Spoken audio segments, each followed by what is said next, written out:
नमस्ते दोस्तों, आज हम बात करेंगे भाभी और ननंद की सत्य घटना पे। बुरांडी में रहने वाली संपा देवी की बेटी नीतू की आज शादी है।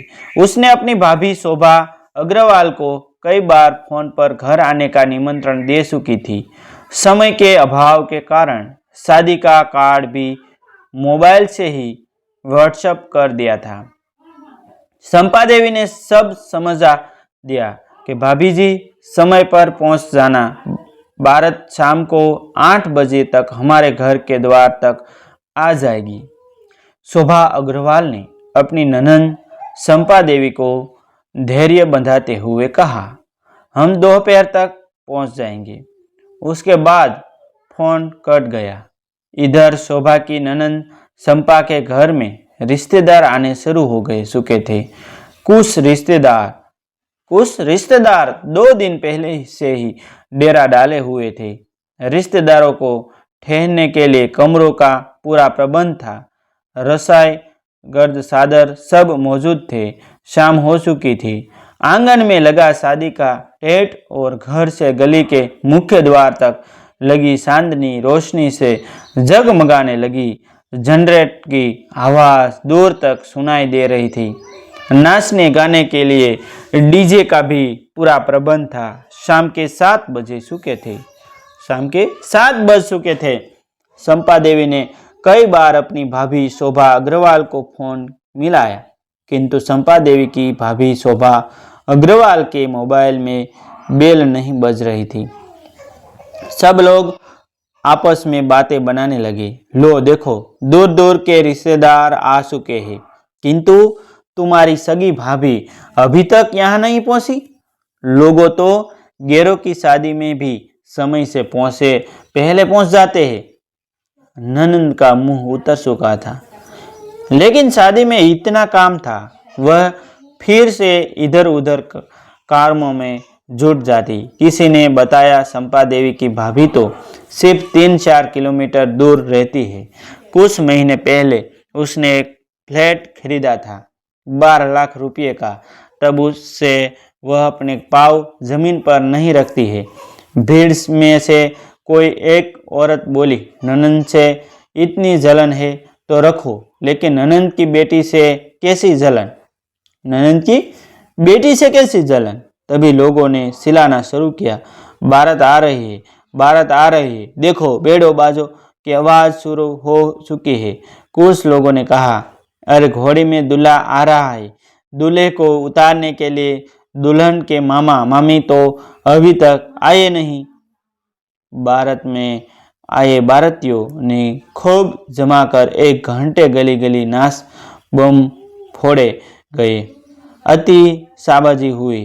अब बारात थिएटर के मुख्य द्वार की तरफ बढ़ने लगी। मुश्किल से 10 मीटर की दूरी रह गई थी।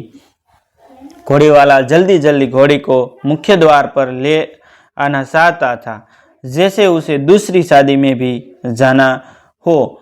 घोड़ी लेकर देखते ही देखते बारात मुख्य द्वार के मेन गेट पर आकर रुक गई। अब सवाल यह पैदा हुआ कि दूल्हे को घोड़ी से कौन उतारे। सब इधर उधर एक दूसरे का मुंह देखने लगे। इतने में एक सफेद रंग की कार रुकी। उसमें से शोभा अग्रवाल अपने पति और अपने 2 बेटे के साथ कार से बाहर आए। गली की एक औरत अपनी नाक सिकोड़ते हुए बोली, लो महारानी अब आ गई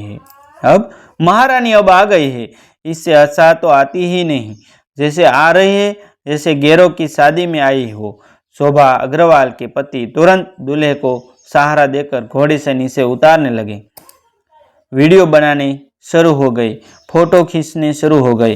दूल्हे का रीति रिवाज के मुताबिक अभिषेक किया गया। दूल्हे को सिंहासन बैठाया गया। टेबलों पर रखे बर्तनों के ढक्कन खुल गए। लोगों दूल्हे को छोड़कर थालियां ढूंढ लगे और भोजन पर टूट पड़े।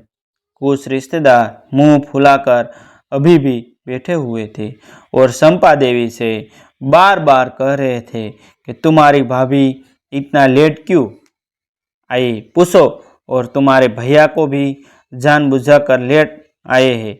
इतनी में शोभा अग्रवाल स्वयं ही चली गई आई और बोली, मैं जानती हूँ सभी मुझसे नाराज है, होना भी चाहिए।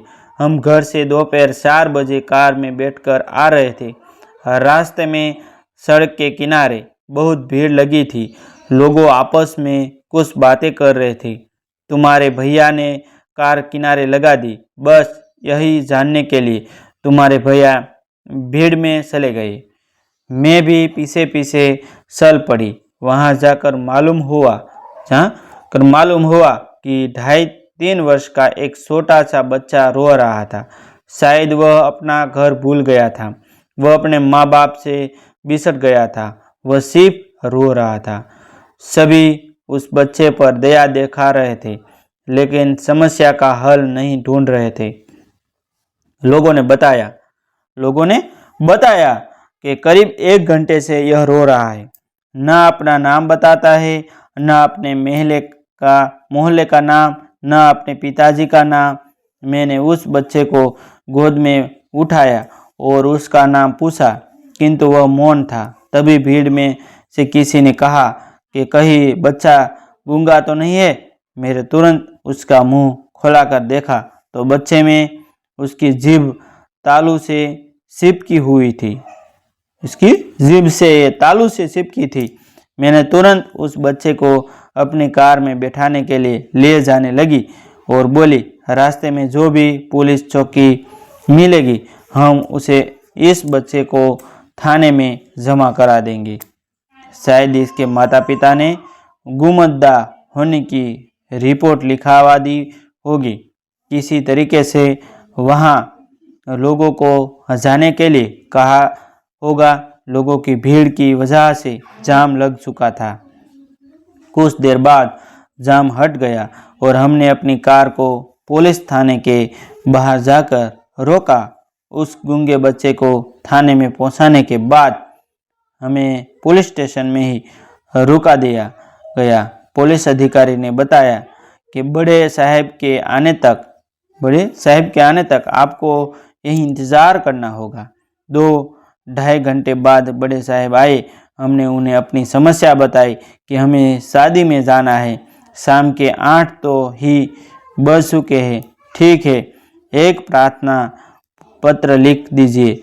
आपको यह बच्चा किस स्थान पर मिला और किस स्थिति में मिला, अपना नाम, मोबाइल नंबर, घर का पता लिखकर आप जा सकते हैं। और आते आते हमें रात के 9 बज गए। इतना कहकर शोभा ने अपनी ननद से माफ़ी मांगी शादी में लेट आने के लिए। तब ननद बोली, तुमने उस बच्चे को सही जगह पहुंचाया है। वह गूंगा बच्चा अब सुरक्षित है।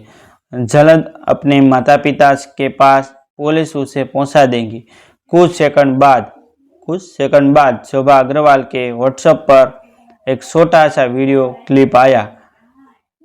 गूंगे बच्चे के माता पिता शोभा अग्रवाल का बहुत बहुत धन्यवाद दे रहे थे। वीडियो तेजी से सोशल मीडिया में फैल गई। सब रिश्तेदारों के चेहरों पर एक खुशी की झलक भी आ चुकी। दोस्तों, ऐसी नई नई कहानी सुनने के लिए और देखने के लिए हमारे चैनल आप सब्सक्राइब कर लीजिए। जो आपके जीवन में कुछ नया करने के लिए हमारा चैनल आपको अवश्य प्रेरित करता रहेगा। थैंक यू दोस्तों।